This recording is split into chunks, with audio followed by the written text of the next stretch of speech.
State of Business, sponsored by SLT Mobitel එකම එක සබැඳියාව. IWS Aviation.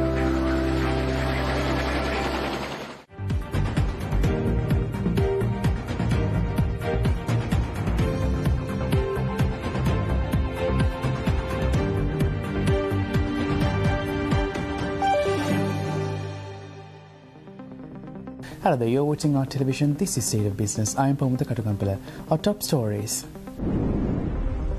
Opposition expresses concern over IMF agreements. Paris Club readies for negotiations on debt relief. Welcome back. Now let's have a detailed look at today's stories. Now MP Dr. Harish De Silva has expressed concern on the government's agreement with the IMF to reach a primary account surplus that is 2.3% of GDP by 2025. At yesterday's Samakijana Balavege press conference, MP De Silva detailed what this would require. ප්‍රාග්ධන වියදම් ඒ කියන්නේ capital expenditure හරි ඒ කියන්නේ ස්පිතාලවල වලට බෙහෙත් නෙමෙයි නමුත් අපිට අවශ්‍ය නම් ස්පිරිතාල බිල්ඩිමක් වැඩි දියුණු කරන්න. එහෙමත් නැත්නම් ඒකට අවශ්‍ය දීර්ඝකාලීන CT ස්කෑන් මැෂිමක් ගන්න යනාදී වශයෙන්. හරි. එතකොට එදිනදා වියදම් වලට එහා ගිය වියදම් එහෙමත් නැත්නම් අපි විශ්වාස කරමු මේ පාරවල් හදන්න ඒ සංවර්ධන වැඩ කටයුතු සම්පූර්ණයෙන්ම වාගේ නවත්තන්න සිද්ධ වෙනවා. එහෙමත් නවත්තලා වියදමත් සෑහෙන ප්‍රමාණයකට අඩු කරලා නමුත් ආදායම වැඩි කරනවා. එතකොට දැනටම දැන් 112 ඉඳලා 15ට වැට් එක වැඩි කරා. ඊළඟට එන සතියේ අර සමාජ ආරක්ෂණ බද්ද කියලා එකක් ගහනවා. මේක බැසිල් රාජපක්ෂ ගෙන ආපු බද්දක්. නමුත් ඒක දැන් තමයි ක්‍රියාත්මක වෙන්නේ. ඒක පිරිවැටුම් මත. ඒ කියන්නේ ටර්න් ඕවර් ටැක්ස් එක. 2.5ක ටර්න් ඕවර් ටැක්ස් එක. හැබැයි ඒක සාපේක්ෂව බැලුවොත් එහෙම වැට් එකකට 4.5ක වාගේ වැට් එකක් ඔය. 2.5ක ටර්න් ඕවර් එකක් කියන්නේ 4.5ක වාගේ වැට් එකක්. අපිට ඒක හරියටම විශ්ලේෂණය කළා ඉදිරිපත් කළා නැහැ මුදල් අමාත්‍යාංශයෙන්. නමුත් සාමාන්‍ය වශයෙන් ඒවා එකක්. එතකොට 15ට තවත් 4.5ක් වාගේ එකතු වීමක් තමයි සිද්ධ වෙන්නේ. එතකොට එතනින් බදු වැඩි වෙනවා. හැබැයි ඒ හොඳටම මදි ඔය කියන ඉලක්කයට ගමන් කරන්න. එතකොට අලුත් බදු එන්න වෙනවා. එතන මොනවද මේ බදු? ඊට පස්සේ ආදායම් බදු කොහොමද වැඩි වෙන්නේ? ඊට පස්සේ ආයතනවල ලාභාංශ මත බදු කොහොමද වැඩි වෙන්නේ? එහෙමත් නැත්නම් තවදුරටත් වක්‍ර බදු කොහොමද වැඩි කරගන්නේ? එතකොට මේ සම්බන්ධයෙන් තාම කිසි කෙනෙක් දන්නේ නැහැ.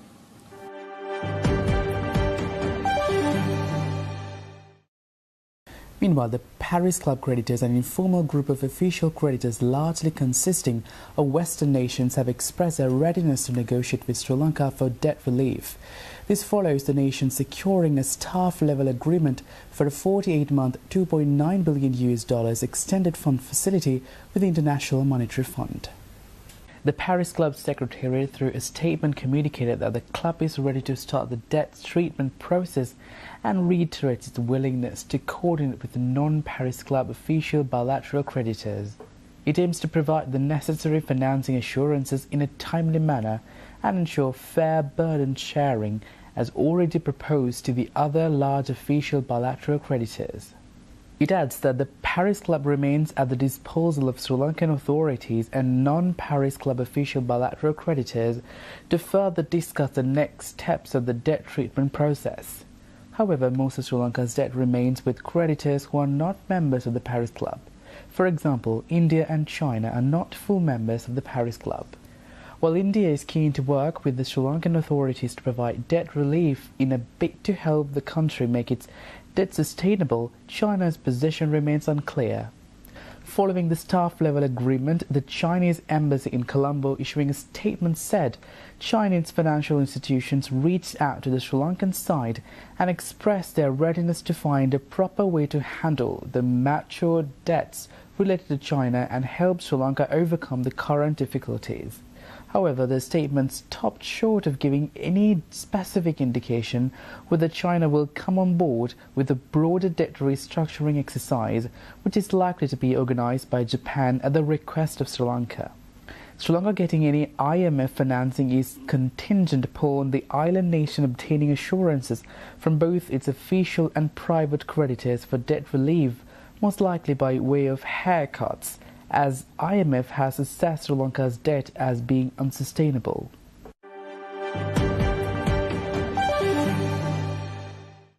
Transshipment container volumes at the Port of Colombo fell for the second consecutive month in July by a record 7.5% year-on-year to 460,736 20-foot equivalent units.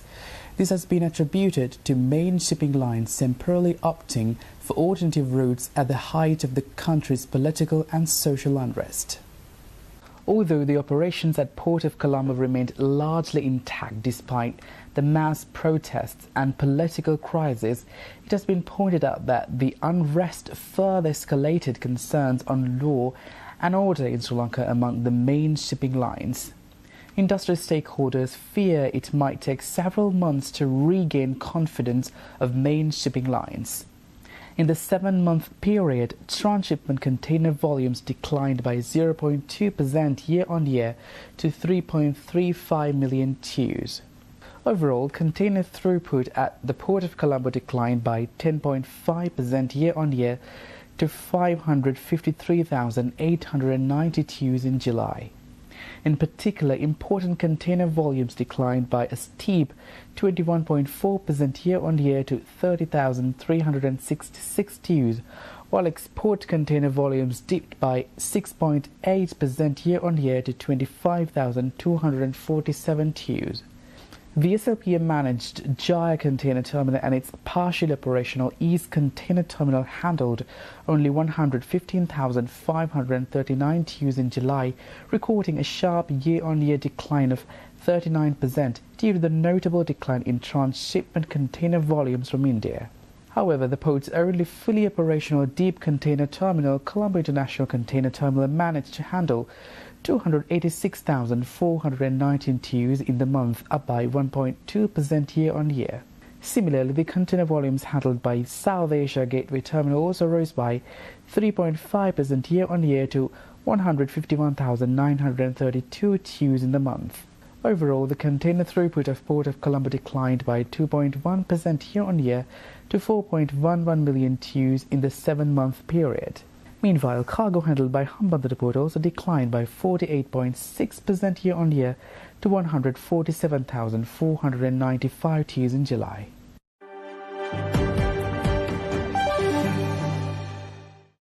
See you soon with more stories after the short commercial break.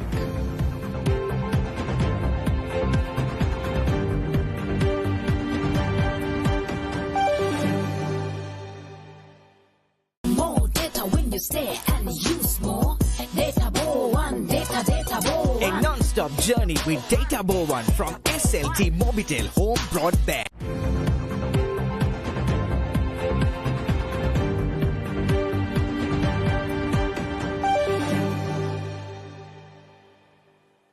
Welcome back. You're watching State of Business. Now, Lanka Private Limited, a subsidiary of MAS Holdings, recently introduced Planetones, a 100% natural dye for lace. Planetones, the first of its kind to be certified by the Control Union, is in line with the organization's responsible use of chemicals within their value chain. Noyon's Planetones natural dye solution, which has already been commercialized with 2 leading European fashion brands, offers a broad color palette of 32 shades extending beyond the neutral hues commonly seen in natural dye solutions, and uses natural color sources such as cranberry and achiote. The natural dye solution also complies with standards set by the Zero Discharge of Hazardous Chemicals Manufacturing Restricted Substances List Level 1. It is noteworthy that Noyon is the first organization to receive the Eco-Dye Standard certification from the Control Union. Coloration has long been known as a process that is resource-intensive, with the United Nations Environment Programme and the Ellen MacArthur Foundation estimating that the dyeing and treatment of fabric generate as much as 20% of wastewater worldwide. Compared with synthetic dye, the natural dyeing process of Planetones provides an estimated water and energy saving of approximately 30% and 15% respectively. The biodegradable nature of the natural components also means the chemical load to effluent is significantly reduced, further expanding sustainability. Planetones achieves these gains while maintaining critical performance and quality parameters with an 85% to 95% color match, a significant figure for natural dyes since no two sources are identical. In terms of color fastness, a fabric's resistance to change color characteristics or transfer colorants to adjacent materials, it scores 2.5 to 3.5 to light and 3.5 to other materials. Similarly, color repeatability between batches scores 90% to 95%. Planetones and its intellectual property will be extended to supply chain partners in Sri Lanka, enabling them to offer certified naturally dyed elastics, fabric and other accessories. Meanwhile, addressing those gathered at the launch, Noyon Lanka's Chief Executive Officer Ashik Lafir commented on the impact Planetones will have on the apparel sector. Our commitment to sustainability is 100% in making the industry a better place and in our own way contributing to make the planet a better place. Our efforts in sustainability is vast. We've been able to commercialize natural in terms of the yarn space, be it biodegradable, be it recycled, be it bio-based. We've done all of that. And if you look at the water and energy intensity, and facts proved the improvements that we've done over the years. Again, we believe we are setting an industry standard there. The video talked about the apparel and primarily the textile industry regarded as one of the main polluters of the environment, primarily because of the process that we undergo, the energy that we consume, the water that we color and the discharge that we send. As a responsible organization, from coming down from the vision of MAS, we too are striving towards making these better for the industry and for the country. We have a vision of driving the concept as Sri Lanka being one of the most or the most sustainable textile and apparel manufacturing countries in the world. That's a part of our drive at Pharma, for the industry and for the country. With that drive, what we are doing are several projects in driving sustainability across these organizations. And one of that could be Planetones, where we introduce Planetones to the entire supply chain in Sri Lanka. Today, we are thankful for our partners in Prim who have welcomed the solution, with Stretchline, with Trishel, where we are looking at how, as Sunesh mentioned earlier, we are able to make 100% naturally dyed garment going out of Sri Lanka.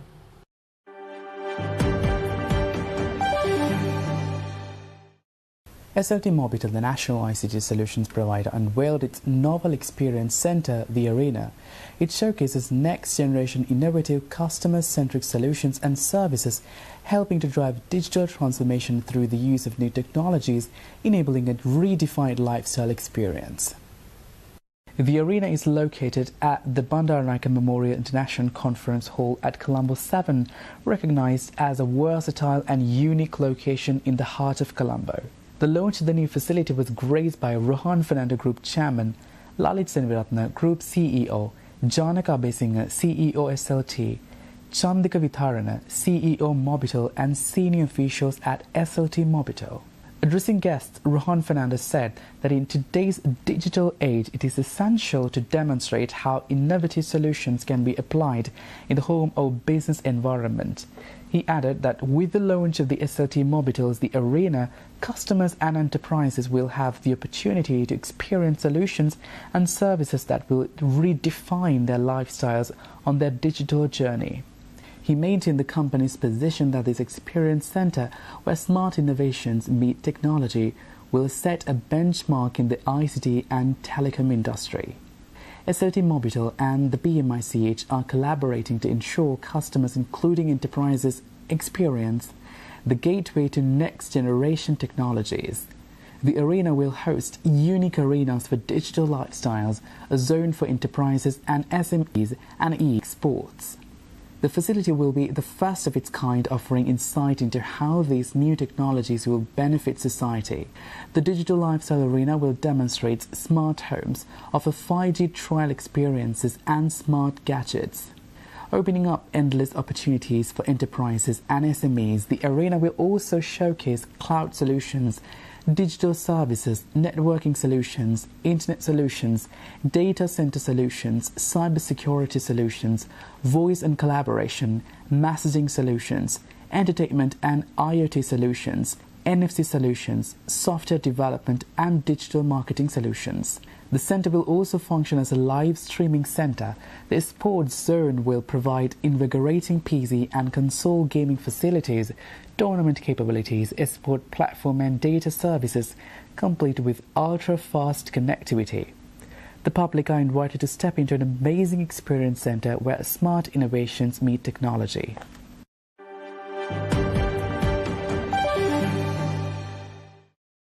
We'll be right back with stock updates.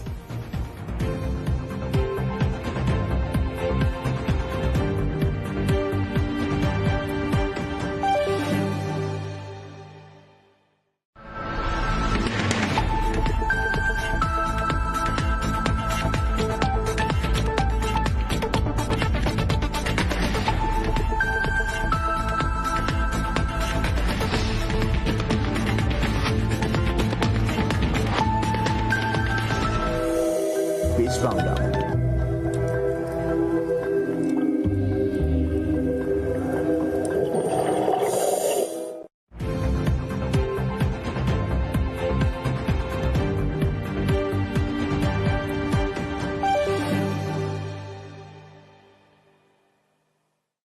Welcome back. You're watching State of Business, and now stock updates. Trading at Colombo Stock Exchange ended on positive notes today. The All-Share Price Index gained 49.94 points to close at 9,366.39, and the S&P 20 gained 19.77 points to close at 3,029.38. The turnover was 4.1 billion rupees and over 203 million shares were traded. Coming up next are Forex rates.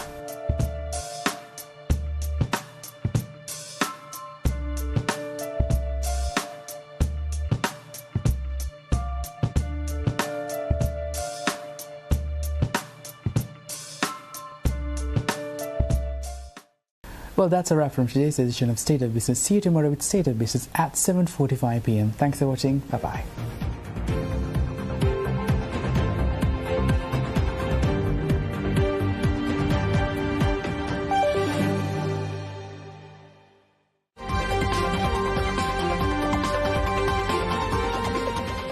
State of Business was sponsored by